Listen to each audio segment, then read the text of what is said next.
salaam ziar naa leen gars yi baax yi na ngeen def vidéo bi tamit maa ngi defaat presque la même vidéo dawal presque 30 minutes ci autoroute ville ak ville donc instant bi signalé naa ba génn maa ngi continuer tout droit en même temps damay expliquer waale panneau yi nga xam ne maa ngi leen di romb ci kaw tali bi. Donc ni may dawalee ci panneau yi par rapport ak tali yi nu mu leeree comme panneau bii nii ñaari explication la am na croisement am na passage piéton donc gis ngeen ko passage piéton bi romb nañ ko croisement bi romb nañ ko zone 30 ngi noonu donc fi ñu li ñu marqué sol bi mooy wane ne foofu ay élèves mun nañ fa jéggi ak ay xale donc zone 30 la da ngay wàññi daw 30. comme ni oto yi di raamee gis nga oto yi kenn dawul bu baax donc yëpp dafa jar a xam fii la danger bi nekk moo tax ñu gën ko peinture rouge donc zone yi xale yi dañ fiy jékkeeg yu demee noonu donc zone 30 la nga continuer ndànk daw 30 dama war a dem yéegi autoroute donc naa leen expliquer ci autoroute yi en même temps. gis nga kii ma jiit lanteel dafa freiné kon ma ne damay rétrogradé freiné parce que oto boobu la doon may mu génn waaw yooyu nga topp ci ginnaaw moom gis nga signalé na kon nii ma toppee ci ginnaaw rek xam naa ne tey jàdd donc jàdd na gis nga tableau yeenee mooy benn bi mooy awma droit jàdd foofu gis nga même beneen tableau baa ngi fa bu wane ne benn sens unique la oto yi dañ fay génnee mais mënuñu fa duggee. donc tableau bii tamit mooy wane ne fi ma jëm croisement la am na yoonu bus aussi feu bi daa vert damay continuer tout droit donc gis nga ñiy ñëw di jàdd si nii dañuy taxaw man ma am priorité man miy continuer tout droit zone 30 la aussi romb naa ko mi ngi si marqué si sol bi. différence su suñu dëkk yi nag mooy ñoom seen tali c'est bien écrit donc ligne yëpp bind nañ ko. dafa leer donc tableau yi leer na tali bi c'est dégagé waaw ku si nekk di nga jël li nga moom ñiy dawal vélo am nañ place su vélo ñiy dawal oto am nañ place su oto kenn yàqalul kenn dara waaw zone 30 donc comme nii si biir dëkk laa nekk donc zone biir dëkk yi nii boo si nekkee la plupart 50 km/h ngay daw waaw gis nga ñaari tableau yi benn bi mooy bi si suuf bi si kaw mooy croisement la bi si suuf mooy awma droit jàdd sama droite donc voilà fii croisement la mais am na passage piéton daanaka dañ la koy annoncé si kanam balaa nga fay yegg si donc booy dawal war nga chaque jour di calculer gis nga borom vélo bi ma ngay daw si place su vélo bi moom si place su vélo bi lay daw man ma daw si place su kii bi. fii nii damay ñëw pour jàdd sama droite damay signaler rétrogradé ba deuxième jàdd nànk waaw continuer tout droit gis nga tableau bu bleu moom la plupart pour boo ko gisee liñ lay tere wala liñ lay digal fa la nekk parce que dawal moom oto loolu rek la liñ lay tere ak liñ lay digal doo nga si nekk. passage piéton la mais dañ ko éliminer moo tax ñu peinture ko noir. donc tableau yaa ngi nii waaw donc sans bruit man maa ngi nekk sama biir oto nii di filmer kaw tali bi continuer tout droit donc bu rouge xam nga yi kiiwukaayu vélo yi donc lii tamit leerul bu baax mais day wane ne mesure pont bi guddaay bi benn tableau bi day wane ne pont bi guddaay bi donc boo yoree camion wala oto bu mag di nga xam ba xam gis nga passage piéton bi ni waa ji taxawee may ñiy jéegi kii comme day génn te amul priorité day taxaw gis nga vélo yi ñoom fu rouge bi lañ war a daw voilà lii mooy rond point boo ñëwee ki am priorité nekk si biir rond point moo am priorité kii dugg si rond point bi day taxaw donc ki doon dugg si fii sama droit day taxaw man bu may génn damay signaler doo ko signaler mais booy dugg si rond point aussi doo signaler booy génn ngay signaler donc boo xoolee vidéo bi waa ji dafa ñëw taxaw mais parce que ki nekk si rond point bi moo am priorité li passage piéton la mais école la donc da ngay ralentir sa vélo da ngay ralentir sa oto ba 30. rond point aussi moo nekkaat ni gis nga man bu ma ñëwee damay taxaw parce que borom oto bu weex bi moo am priorité voilà parce que moom moo nekk si biir rond point bi léegi ma dugg nànk si rond point bu oto ñëwul bu may génn tamit signaler fii damay signaler génn.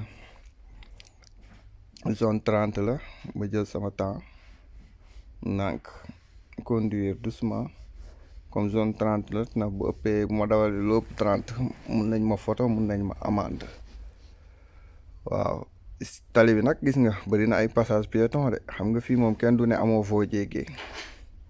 waaw non seulement sax oto yi bëri wuñ fi donc oto yi tamit c'est bien organisé fu ñu war a gaare la ñu gaare voilà feu bi dafa zone fixe moom boo ko teelee seen boo ñëwee da ngay taxaw parce que day rouge mais bu fekkee zone clignotant la boobaa da ngay dem mais da ngay def attention parce que bu fekkee priorité bu fekkee am na kuy génn sa droite mun na am mu am priorité parce que feu clignotant la mun na am mooy feu dafa taxaw feu dafa yàqu souvent loolu lay am bu feu yi yàqee sama feu vert na ma continuer tout droit.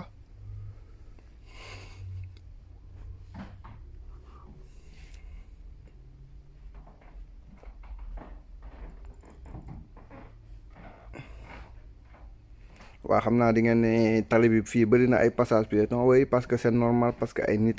ay kër la kër yaa ngi fii tout près ñoo wër dëkk bi donc nit ñi aussi dañuy jéggi donc dañ leen jar a sóoraale moo tax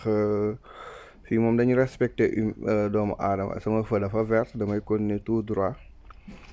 comme fii moom zone 50 la parce que moo gën a vide par rapport ak bi may daw si biir dëkk bi ba léegi si biir dëkk bi la mais fii moo gën a bëri espace libre ñaari tableau yi benn bu vert la benn bu bleu bi la bu bleu bi day wane ne zone bi nga jëm bu vert bi mooy wane ne autoroute baa ngi noonu donc man maa ngi jëm nii si yoonu autoroute bi donc tableau yaa ngi nii léegi da ngay gis fii ñi ngi may indiquer ñaari tableau yi benn bi côté gauche benn bi côté droite man indication côté gauche bi laa jëm donc moo tax déjà damay jël yoon bi ma war a jëm da nga xam ne tableau yi ute naag suñu dëkk yi nga xam ne tableau yi dañ ko fay def ba pare taf si ay publicité affaire yu garaaw man comme Gent laa jëm donc damay signaler fii dugg waa respecter vitesse yi fii 70 laa war a daw dawatuma 50 donc 70 laay daw continuer tout droit topp yoonu tableau bi chaque jour comme Gant laa jëm E17 mooy autoroute E17 autoroute bi noonu la tudd donc maa ngi signalé génn gis nga voilà mais fii yëpp 70 laa war a daw yéeguma complètement si autoroute bi damay signalé mais comme Gant bi mi ngi waat côté droite damay signalé gis nga ñëw sama côté droite ñëw jël nànk autoroute bi génn waaw instant bi nag dugg naa si maa ngi dugg si autoroute Gant bi léegi fii nag damay accélérer jëm 120 parce que autoroute minimum li nga fa war a dawal bu gënee tuuti ba gën a tuuti 70 la munoo fa daw lu moins de 70 donc plus de 70 ngay daw voilà waaye yooyu doublé na ma sama droite ça se fait pas mais chauffeur yi des fois dañuy yàqamti donc instant bi nii damay gën a yokk sama vitesse jëm 120 téye ko si 120 voilà 120 jëm suuf parce que autoroute bi loolu mooy maximum bi 120 voilà léegi tableau yu bleu yi da ngay gis ne tableau yu bleu yi day wane ne sortie yi ak tableau ak ligne yi nuñ ko bindee gis nga bu dee tableau yu bleu yi nekk si panneau yi si kaw souvent moom direction bi nga jëm la lay wan man Gant laa jëm ñaari band yi ñoo jëm Gant yeneen ñaari band yi beneen dëkk la jëm donc sortie baa ngi noonu aussi fii sortie benn dëkk la mi ngi noonu donc instant bi damay doubler donc voilà doubler naa ko mais comme ñaari bande yi ñoo jëm Gant man mënuma dem si beneen bande droit bi parce que ñaari bande yi dong ñoo jëm Gant bu fekkee tey ji leer na ne 3 bandes yëpp ça va permettre Gant leen jëm damay signaler damay signaler delluwaat si bande droite bi, gis nga signaler sama droite, xool sama rétroviseur gauche, rétroviseur droite ak biir bi bu fekkee am nga ko, nga ñëw daw si bande droite bi. instant yi 3 bandes yi yëpp gant la jëm. autoroute 3 bandes la wala 2 bandes, mais nit ki bu dee 3 bandes la wala 2 bandes la, chaque jour sa côté droite nga war a dawal. yaa xam vitesse bi ngay daw bëri na wala mu yam. bu fekkee da ngay doubler nag, tu es obligé nga dem si bande gauche bi doubler. mais comme nii doublé wu ma kenn doublé wu ma, même bu ñu may doublé sax fii laa war a rester bande droite. waaw bande droite laa war a rester tamit. di dangereux aussi, nit bu lay doublé waroo yokk sa vitesse pour jéem bañ mu doublé la, loolu amu fi. moom bu mënee doublé rek na la doublé, mais yow sa vitesse bi nga ko war a téye 120 mooy da nga ko fiy téye, souvent. donc tableau yi yëpp ay information la ñuy joxe, comme tableau bii nii si bu bleu boobu noonu. fii tamit am na ay tableau yoo xam ne da ngay gis ne da lay signaler ne nangami mètre am na liggéey bu fa am, wala nangami mètre foofu am na place su garage boo mun a taxaw. bu fekkee tey da nga paan munoo taxaw n'importe où. bu fekkee nag da ngaa paan boo xam ne tu es obligé de nga taxaw, da ngay taxaw nii, mais boo taxawee da ngay signaler da ngay def sa feu 4 feu de danger, ba pare teg sa panneau bi ñu tuddee kii triangle, teg sa triangle pour wane ne voilà lii derlick la. bu weex bi, tableau bu weex bi mi ngi may wane ne fi ma nekk nii derlick la. daanaka bu ma demee si Canada dinaa gis sortie bi wane ne derlick dëkk la quoi. instant bii nii comme kii li muy daw maa ëpp gën a vitesse bu may daw, damay signaler xool sama gauche doubler ko. waaw rétroviseur gauche doubler ko. moo ko doubler nag delluwaat signaler waat droite dellu, parce que awma droit daw si milieu bi taxaw fa yàgg fa, awma droit daw si côté beneen bi si gauche bi aussi, parce que 3 bandes la, man bande bi droit bi rek laay resté. voilà tableau yu bleu yi mi ngi nii. exemple tableau bii nii dëkk yi la may signaler, wala mun naa ma sortie dëkk. gis nga flèche bu si kaw mi ngi nii, sortie baa ngi nii. donc bu ma doon génn damay signaler waat génn topp oto boobu noonu, mais comme génn ma damay continuer tout droit. mu ñëwaatee ba jege oto bi, comme dama koy doubler, ma signaler waat sama clignotant gauche, xool sama rétroviseur génn nànk. voilà doubler ko. gis nga oto boobu ci kanam doublé na, mais dafa delluwaat ci droit ligne droite bi. man it comme mën naa leen doubler, damay continuer tout droit. yes su ma leen doubler aussi signalé waat. gis nga maa ngi doubler fii, mais keneen mi ngi may doubler sama côté beneen, parce que 3 bandes la, ma signalé delluwaat. gis nga moom it ba ma doubler, gis nga mi ngi signalé waat pour delluwaat. gis nga nu muy delloo si bande droite bi. donc système conduite bi loolu la. système conduite mooy ñëpp même permis lañu am, ñëpp dañoo jàng permis xam respecté ko. donc moom ni mu ma doublé ñëwaat na si bande droite, man it mi doublé woon ñaari oto yi ñëwaat naa si bande droite bi. loolu li muy expliqué mooy double nit mun ngay doublé fee ñu lay doublé fee bu fekkee espace bi maye na ko. donc man damay doublé ñële, moom mu may doublé, mais loolu yëpp maye na ko parce que respect la. tali bi respecté na ko. voilà gis nga foofu bande d'urgence nga ko foofu. bu doon da ngaa paan mun nga ñëw foofu taxaw fa, mooy tableau bu bleu bi. mais yooyu yëpp dañ la koy annoncé ay 100 mètres wala 200 mètres ci kanam, wala 500 mètres, ne la bande d'urgence a ngi ci côté bi gauche, ci côté droite, excusez-moi. waaw comme d'habitude rek signaler sama côté gauche, xool sama rétroviseur, doublé. tableau bu weex boobu mooy war a xam. gis nga la même chose, maa ngi doublé camion bi, mais keneen mi ngi may doublé waat. su ma doublé camion bi après signaler waat delluwaat. gis nga borom oto bu weex bi oto bi ma doublé léegi, gis nga nu muy delluwaat na ba ci bande milieu bi. voilà tableau bi sortie la ak continuer tout droit. dañ na ma 1500 mètres ñu ngi ko bind ci suuf. sortie la, sortie bàyyi fa def benn flèche continuer flèche droite buy génn ci droite bi war a xam dans 400 mètres maa ngi nii zone Wareham mais dans 400 mètres maanaam 4 kilomètres sortie Wareham a ngi nii donc bu doon damay jëm Wareham dëkk la damay signaler fii waat sama droite jël bande sortie bi mais comme génn ma kon ni tout droit waa ji doublé na ma gis nga signaler waat nañu war na tool nekkat si même bande bi ma nekk nga xam ne loo fiy jàng fii autoroute booy dawal 3 bandes la mais chaque jour bande yee dafa war a libre parce que c'est fait juste pour nga dépasser nit moom la yow tuddee doublé yaa u ko wolof di wax doublé maanaam dépasse bande de dépassement la donc ñun ñëpp si bande droite bi rek la ñuy daw mais au cas où ngay daw si bande droite bi comme ma ñëwoon ba fii nii am oto yuy génn si nii fii am espace bande yi nekk si sama côté gauche am espace loolu aussi xel may na ma nangu nañ ma signaler dem sama bande gauche pour may oto yi yéeg mais si la possibilité le permet bu fekkee mën naa nekk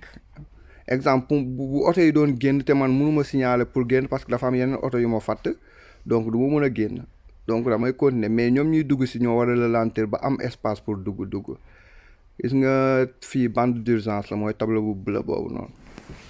am na tableau bu weex bu ñu romb def fa ay camion boobu day wane ne garage u camion noppalekaay yu ñuy dawal camion ñu ngi si kanam loolu la ma doon wane ba pare gratuite la maanaam ñiy dawal camion fii dañu leen jox ay nombre d'heures ñuy dawal donc dafa ma doon wan foofu dafa doon wane tableau bi ne am na parkingu camion si autoroute bi boo xam ne war ngaa mën a génn voilà donc affaire bi daal autoroute nii nga koy jàppee ba gis nga lii laa doon expliquer sànq parking camionnette gratis nombre de kilomètres yi sortie baa ngi nii gis nga tableau bu bleu bi booy génn si sortie bi 70 nga war a daw gis nga génn fii bu dee da ngaa sonn même chauffeur normal sax mun nga fi dugg nga génn fii noppaliku donc de préférence camion yaa ngi noonu gis nga dañuy digle kuy dawal oto boo dawalee 2 heures de temps nga noppaliku donc yii ay sortie noppalukaay la mun nga fa génn noppaliku mais bu dee camionnette nag moom différent la mais bu fekkee oto bu ndaw ngay daw ay longue distance nga jëm yenn dëkk ak dëkk nga xam ne ay heure ngay dawal donc dañuy joxe conseil que ne doo dawalee 2 heures de temps war ngaa mën a noppaliku génn doxantu dooga yéegaat sa oto parce que dawal tamit aussi plus ngay fatigué plus ngay commencé bàyyi yenn détails yi nga war a respecté nga bàyyi ko donc moo tax ñuy conseiller loolu waaw tableau bu bleu baa ngi noonu waat di signaler waat beneen dëkk bi nekk si kanam mais de toute façon flèche bi benn flèche tout droit la ak benn flèche buy génn man tout droit bi laa jëm damay jubal tout droit ñiy génn dañuy signaler pour génn gis nga eggaat nañ beneen dëkk mu ne ma dëkk baa ngoog Creshouten waaw sortie baa ngi nii comme man génnuma gis nga waa ji day génn dafay signaler génn man génnuma te damay doubler camionnette damay signaler sama côté gauche xool sama rétroviseur gauche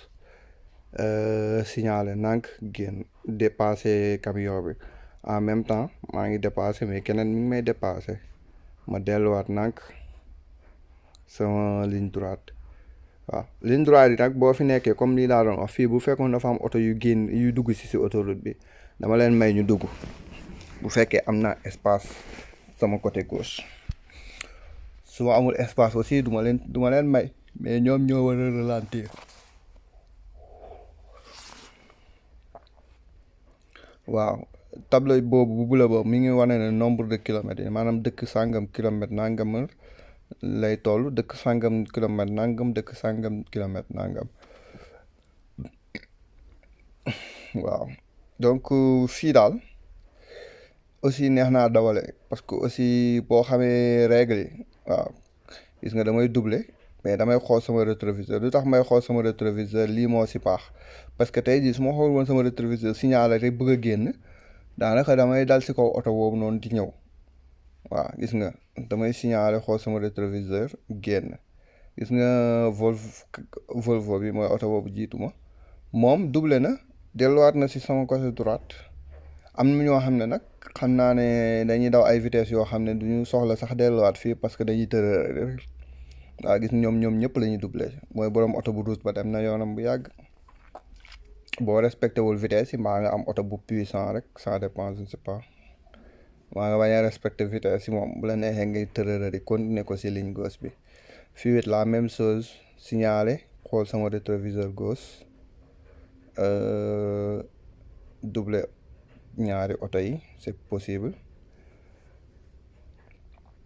gis nga maa ngi doublé mais keneen mu ngi may doublé waat comme d'habitude rek parce que c'est permis tali yi ñoo yaatu mënees naa nekk moom gis nga doublé na ma delluwaat na si droite bi waaw man doublé naa camionnette bi oto bi li muy daw yéex na ma nit mun naa ko doublé donc su sama kanam amee espace bu libre voilà comme fii ma signalé naa ko duggaat si côté droite bi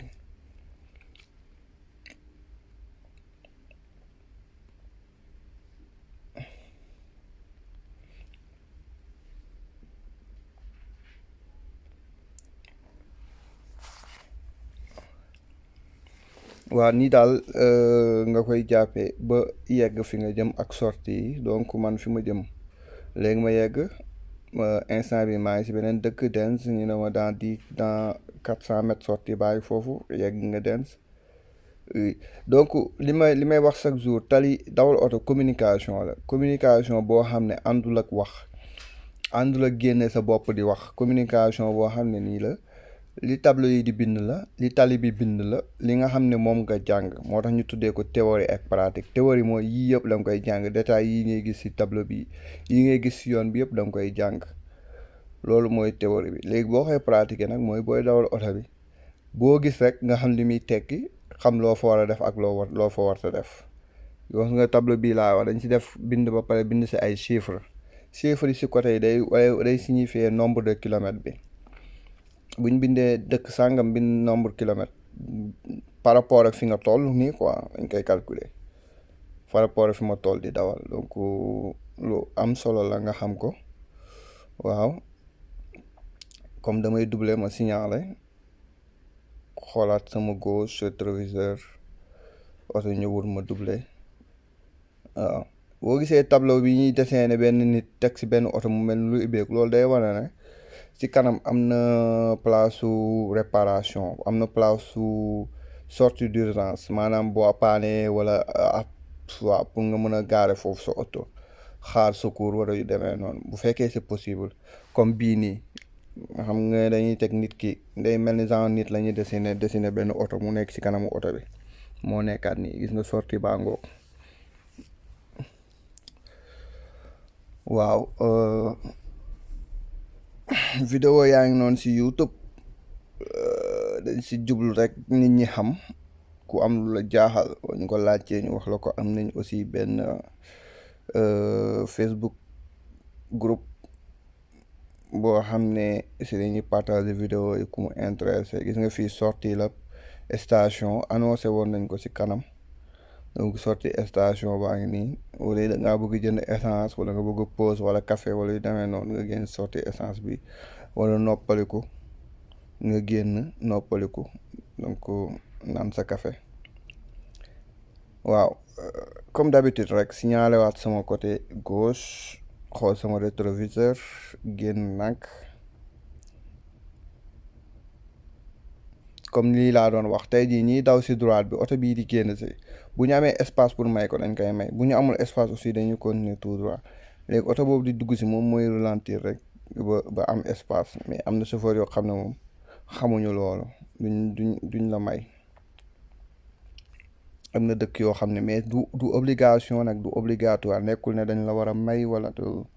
yow miy dugg ci moom amoo priorité ñoom ñoo am priorité ñoom ñu nekk ci autoroute bi donc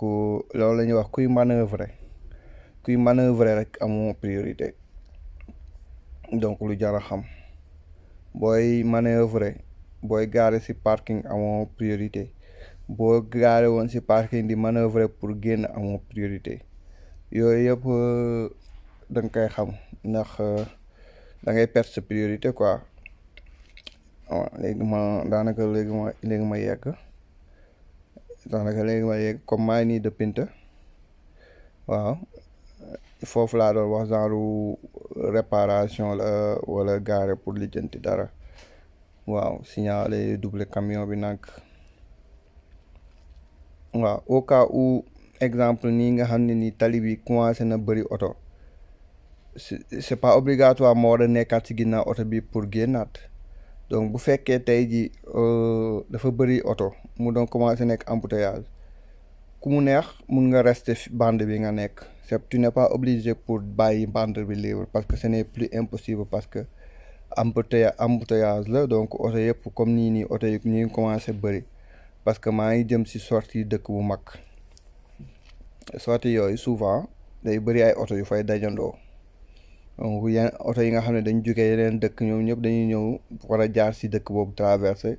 donc souvent oto yi day bëri oto yi bu ñu commencé bëri nag mun nga jàpp benn bande rek nekkatul ne nga am obligation pour conduire si bande droite si ce n'est plus possible moom embouteillage la embouteillage bande bi nga resté ngay resté rek ku si nekk da ngay xool fi gën a gaaw voilà di leen wax ça me fait plaisir seen commentaire yi ñu ngi koy gis neex nañu waaw ñoo ko bokk waaw booy dawal nag gis lii nii comme ni flèche yi verte yi day wane ne fii laa war a daw si ñetti bande yi rek lañ war a daw mun na am bii bande ouvert la woon mais dañ koy tëj donc tableau yi nga xam ne nag day nekkaat ci kaw tali bi doon ay lampe bii flèche bi mi ngi wax ne oto yi dañu war a rester ci 3 bandes gis nga def nañ ko flèche maanaam 3 bandes la 4e bande bi oto waru fa daw def nañ ko flèche lii tamit mi ngi wane ne liggéey mi ngi am ci kaw ba pare bind na liggéey bi fu mu am donc tableau yi tamit ay information la ñuy jox chauffeur bi information yooyu dafa jar di lire maanaam mu ne la flèche bi fii nga war a daw flèche bi kese verte lay nekk bu dee waroo fa daw rouge lay nekk ñu def ko courant mais aussi yooyu noonu mun nañ ko def ay vitesse exemple bu ñu waree réduire vitesse yi ñu xool ne fii dafa am liggéey mun na nekk ñu changer vitesse su autoroute bi naan 90 nga war a daw wala 110 affaire yooyu wala kii donc foofu boobaa tamit vitesse su autoroute normale compté tul mais vitesse yi nekk si tableau yii ñooy compté mooy fii am flèche yi.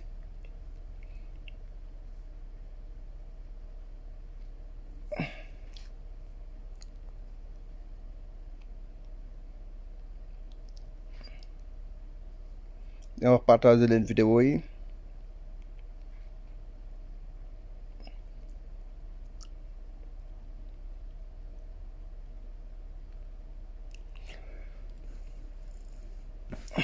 kontaan nañ ci commentaire yi lii daal moo nekkoon yéegukaayu autoroute naa dem aussi ba si ni mooy sortie autoroute yi ni ngay ralentir ak sa vitesse yi ni nga koy adopté parce que zone booy génn bu nekk waaw gis nga tableau yu zone yi mi wane ne liggéey dina am ci kaw mais xam naa man fi may jaar liggéey bi yeggu fa donc man balaa may yegg ci liggéey bi dina fekk ma génn parce que xam naa fi liggéey bi am donc man fii laa jëm Gent Centrum damay continuer tout droit topp kii mais bu dee GPS nga yor moom mun naam yi yëpp doo ko seetlu quoi ngay topp GPS bi rek voilà gis nga lii laa doon wax fu mu ne nii ñu ngi réduire vitesse yi gis nga 110 léegi au lieu ma doon daw 120 xam nga 120 bi ñu ko si kii fenn mais loolu mooy norme autoroute bi mais réduire nañ ko ba 110 parce que autoroute bi dañuy commencé dafa am ay sorties yi ñii di duggee fii ñii di génnee fee dañuy réduire vitesse yi pour nit ñi mën a bañ a daw lu bëri ndax boo buggee génn nga mën a génn mën a maye yu demee noonu donc man maa ngi génn